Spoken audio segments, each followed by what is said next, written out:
शंकर जी के परिवार से भी सीखने जैसा है। बहुत गजब का परिवार है। शंकर जी के परिवार में विरोधाभास बहुत है, लेकिन फिर भी वो प्रेम से रहते हैं। देखो, शंकर जी के जटा में है गंगा ठंडी, लेकिन थोड़ा नीचे आओ तो शंकर जी ने क्या खोली, तीसरी, और आंख से क्या निकली, आग।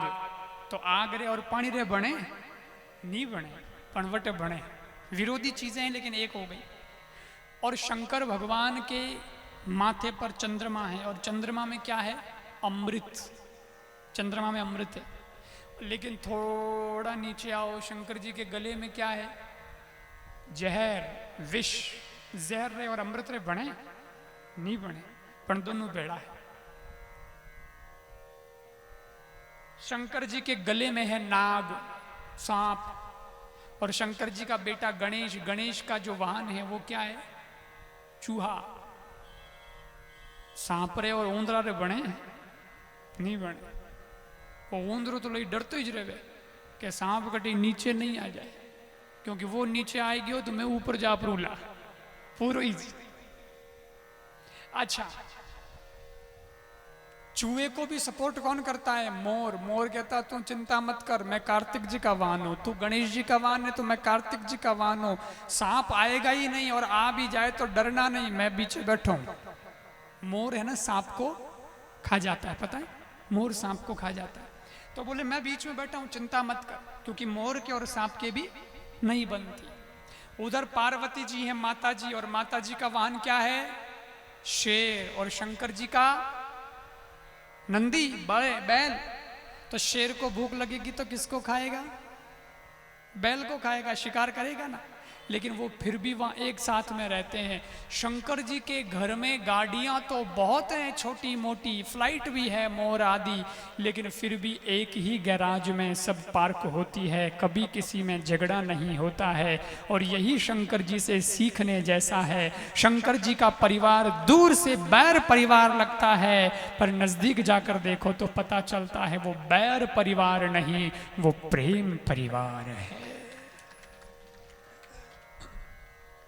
और ये शंकर जी से सीख के जाना कि हमारे जीवन में भी यही स्थिति रहनी चाहिए, हमारे घर परिवार के अंदर भी यही स्थिति रहनी चाहिए। इस दुनिया में शंकर भगवान ने अपनी जटा से गंगा प्रवाहित की है, पर शंकर जी ने अपनी जिह्वा से कथा रूपी गंगा भी प्रकट की है। और शंकर जी से हम सब प्रार्थना करें कि अपने हृदय से एक प्रेम की गंगा और प्रकट कर दो, ताकि व्यक्ति के जीवन की दुश्मनी, लड़ाई झगड़े समाप्त हो जाए। ये क्या लड़ाई झगड़े, एक दूसरे से जलना, ज्वेलेसी, ईर्ष्या का भाव रखना, तू आगे की कर बढ़ गयो, वो आगे की कर बढ़ गयो, वो यूं। छोड़ो, जरा जिंदगी का ट्रैक बदलो, जिंदगी से जरा सीखो। देखो, दो तरह की खिंचाई होती है, एक टांग खिंचाई होती है, दूसरी हाथ खिंचाई होती है। कोई आगे बढ़ता है तो लोग उसकी टांग खिंचाई करना शुरू कर देते हैं ताकि वो नीचे गिरे, कभी आगे नहीं बढ़े। लेकिन कोई पानी में डूबता हो और भला आदमी हो तो वो उसके हाथ को खींचता है ताकि वो बच जाए। आपके जीवन में भी मौका मिले तो किसी की टांग मत खींचना, पर डूबते हुए का हाथ जरूर खींच लेना। महादेव आप पर प्रसन्न हो जाएगा। इससे बढ़िया और क्या हो सकता है। मैं तो आपको यही संदेश दूंगा, क्योंकि मेरा सबसे प्रेम है, सबसे प्रेम है। जहां जाता हूं सबको अपना बनाने का ही हमारा काम है।